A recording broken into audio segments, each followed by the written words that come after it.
आप शहनाज को जितने मर्जी लफ्जों के मरहम रख दें, लेकिन जो जख्म उसे सिकंदर के 3 लफ्जों ने दिया वो शायद जिंदगी भर भर न सके। ना चाचा जी ना, सिकंदर आपको भी तलाक दे देगा ना।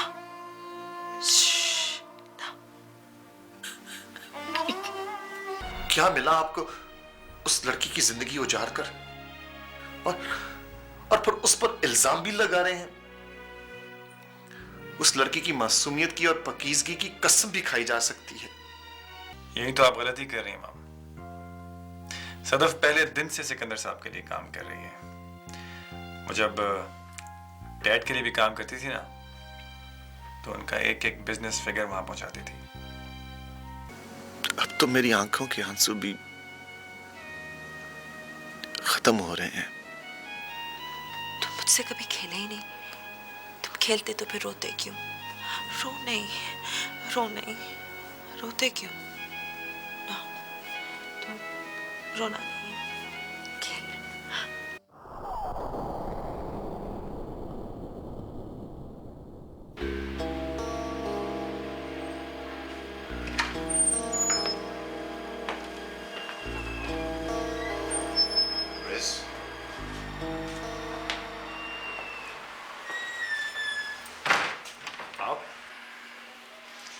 पहले मेरा ख्याल था कि तुम लोग प्यासे हो, लेकिन तुम लोगों ने प्यास की समती बदल दी है, और मेरी प्यास से और लोगों की जिंदगी जुड़ी हुई है, इसलिए मैं तुम्हारे पास आ गया हूं। आप आ तो गए हैं dad, but you're this late. आपने कभी हमारा नहीं सोचा। अगर हम प्यासे थे तो आपने हमेशा हमारे सामने गर्म उबलता हुआ पानी रखा। जुबान पर छाले तो डाल देता है, लेकिन प्यास नहीं बुझा सकता। ये सिर्फ तुम्हारा ख्याल है, इसलिए कि तुम खुद से आगे कभी नहीं देखते। बेटा, जरूरी नहीं है कि पैबंद हर वक्त बुरे लगे। बास पैबंद लिबास में अच्छे भी लगते हैं। गलती हमसे नहीं हुई डैड, गलती आपसे हुई है। आपने हमें ब्लैकमेल करके इन रिश्तों को मानने पर मजबूर किया। पहले हमारे सामने पैसा रखा, फिर रिश्ता। इस तरह से आपने दोनों चीजों को एक ही रिश्ते में जोड़ दिया। That's what you did. अगर गलती मुझसे हुई है तो इस गलती की सजा उनको क्यों दे रहे हो? मुझे तो सजा। खींच लो मेरे पांव के नीचे से जमीन, छीन लो मेरी एक एक पाई, लेकिन उनकी शनाख्त उनसे क्यों छीन रहे हो? क्या मांगा है उन दोनों ने तुमसे? कभी जायदाद में हिस्सा मांगा है? कुछ और डिमांड किया है सिवाय मोहब्बत के?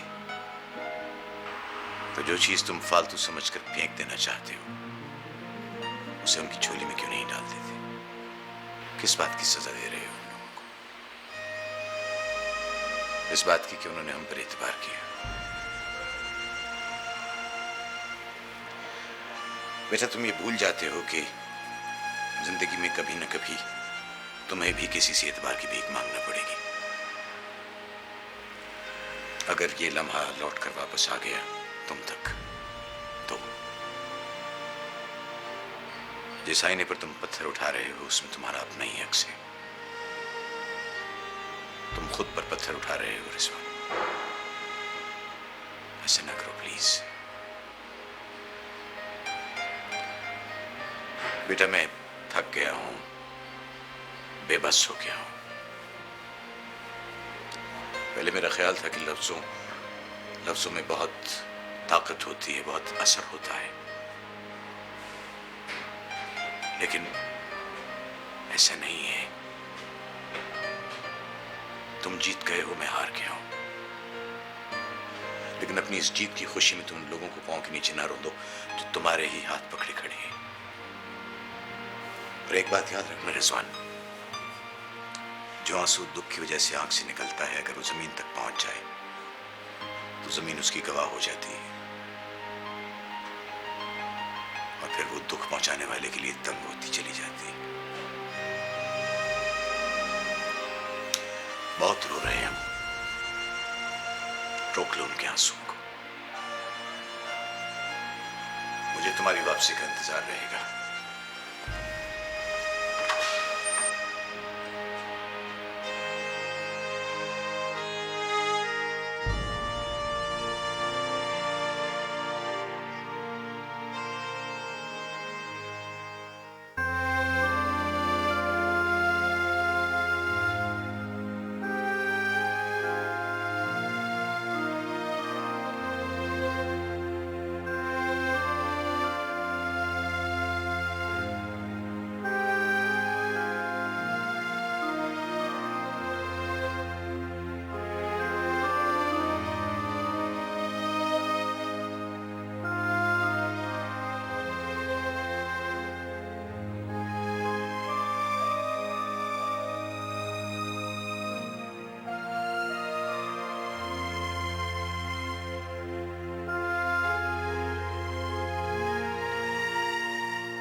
पता नहीं किसकी नजर खा गई वकार इसको।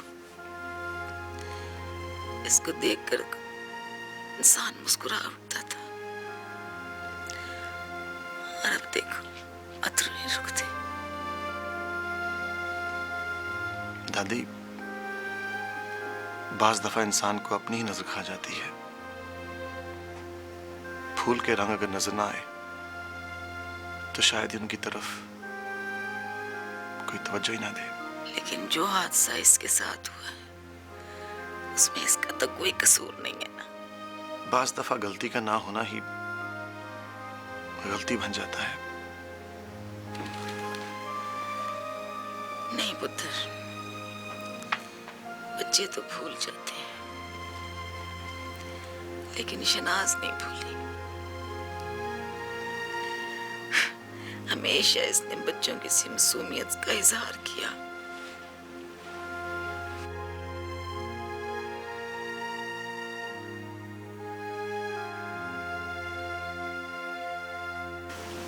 ये सोचे बगैर कि यहाँ मोहब्बत को जाती मलकियत समझा जाता है। वसीम, डॉक्टर क्या कहते हैं?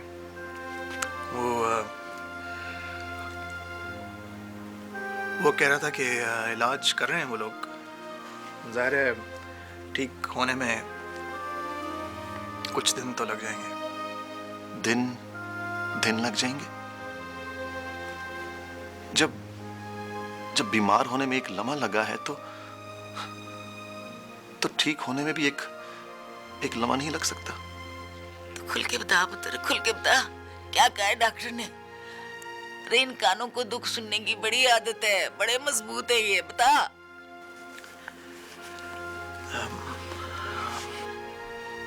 बोल पुत्र, तेरी खामोशी बहुत भारी है, इन कमजोर कंधों के लिए बहुत भारी है। सच बता पुत्र, डॉक्टर ने क्या कहा? दादी, वो कह रहा था कि शनाज के ठीक होने के चांसेस बहुत कम है।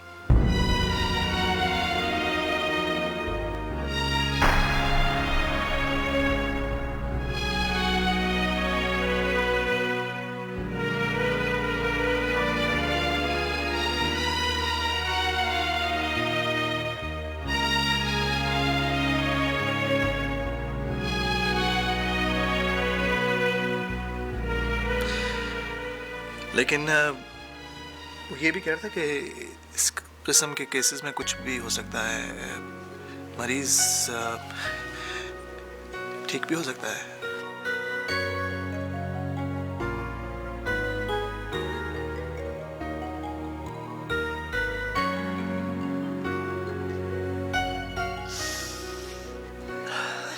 दादी प्लीज प्लीज, आपको देखकर तो हम लोग हौसला पकड़ते हैं। अगर आपने हिम्मत हार दी तो हम क्या करेंगे? वसीम, ये मेरी औलाद की तरह, बेशक औलाद नहीं है लेकिन मैंने पाला इसे औलाद की तरह है शनाज। तो औलाद की तकलीफ तो आंखें बहा देती हैं, तो आंसुओं की बात कर रहा है।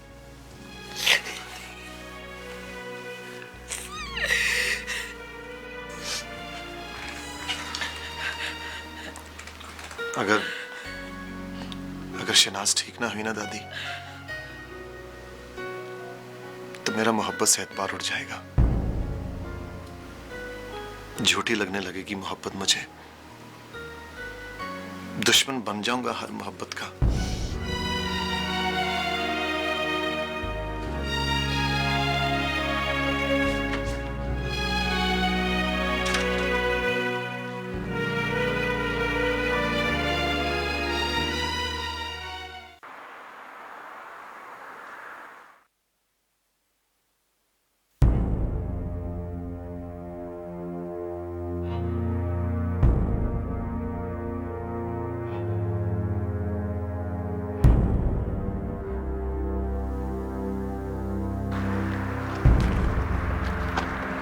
हेलो अहमद साहब।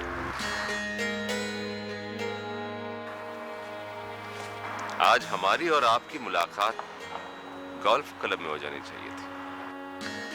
इसलिए कि आप लोगों से खेलना बहुत पसंद करते हैं। खेलते तो आप भी यही खेल हैं अहमद साहब, बस मुझ में और आप में सिर्फ खिलाड़ियों की तादाद का फर्क है। आप बहुत से खिलाड़ियों के साथ खेलते हैं और मैं सिर्फ 2 खिलाड़ियों के साथ सेटिस्फाई हो जाता हूं। बहुत फर्क है मिस्टर सिकंदर। इसलिए कि तुम खेल सिर्फ जीत के लिए खेलते हो,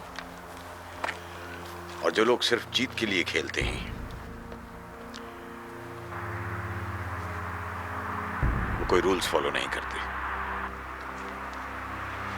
अहमद साहब, रूल्स कमजोर लोग माना करते हैं और मैं अपने रूल्स खुद बनाता हूं और खुद ही तोड़ भी देता हूं।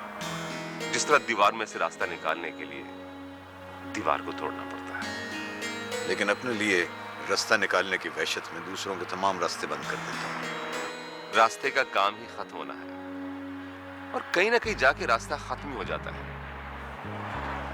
अहमद साहब, जो रास्ते खत्म नहीं होते वो एक सजा होते हैं, अपने लिए भी और दूसरों के लिए भी। सिकंदर साहब, जो रास्ता आप अपने लिए सजा नहीं समझते उसे दूसरों के लिए सजा बनाना इंसाफ नहीं है। लेकिन किसी के साथ चलते हुए और किसी की तरफ मुड़कर देखने को आप क्या कहेंगे? खयानत या कुछ और? अपने गुनाह का इल्जाम दूसरों के सर पे न डालो सिकंदर। तुम्हारे दामन पे जो दाग लगा है वो सबके सामने है। अहमद साहब, दाग किसके दामन पर है और कहां कहां है, ये आप मुझसे बेहतर जानते हैं। और कम से कम आपको तो दूसरों पर पत्थर फेंकने नहीं चाहिए। आप तो खुद शीशे के घर में रहते हैं। सिकंदर, मैं अपने पैरों के नीचे बिखरे हुए शीशे के जिन टुकड़ों को चुन रहा हूं, उन पर पहला पत्थर तुम्हारी ही तरफ से आया था। शायद आप भी अपना इल्जाम किसी और को दे रहे हैं। गौर से देखिए अहमद साहब, आपकी पीठ पर खुद इतना बड़ा जख्म है। यकीनन ये जख्म किसी अपने का दिया हुआ है, क्योंकि अपने कभी सामने से वार नहीं करते।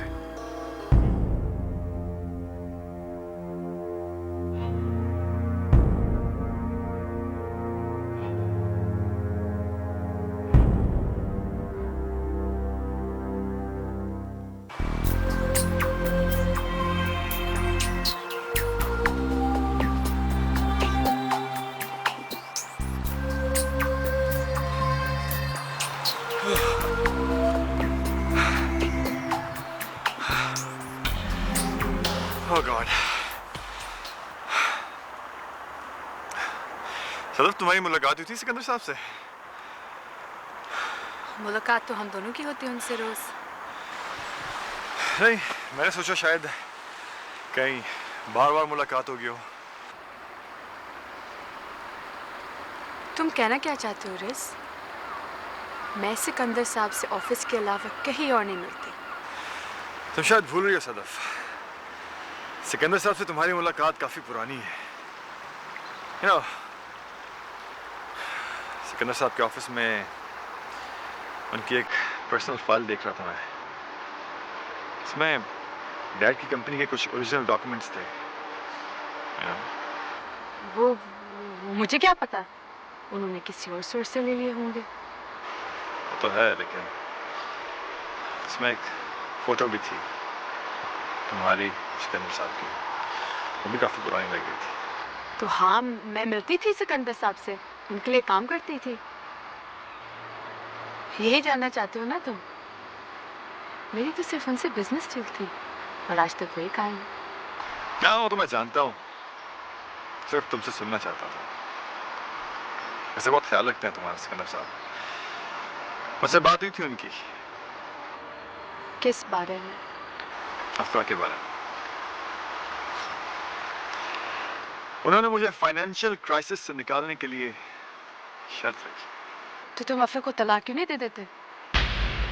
तुम्हें कैसे पता चला? I mean, मैंने तो तुम्हें बताया ही नहीं कि उन्होंने ये शर्त रखी है। इसका मतलब है कि ये शर्त तुम्हारी तरफ से नॉटी गर्ल।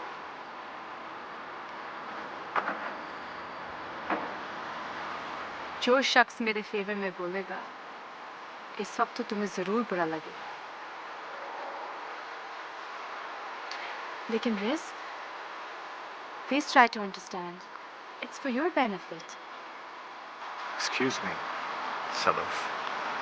किसी की जिंदगी खराब करने का मशवरा बेहतर कैसे हो सकता है किसी के लिए? हाँ, तो अब तुम्हें उन लोगों से हमदर्दी हो गई है? बहुत अच्छे। Why didn't you think of that when you went to your lawyer? Cookie की डिवोर्स के लिए।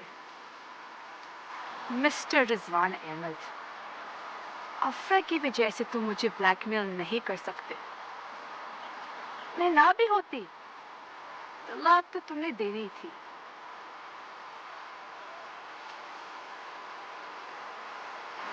Because I know you don't love her.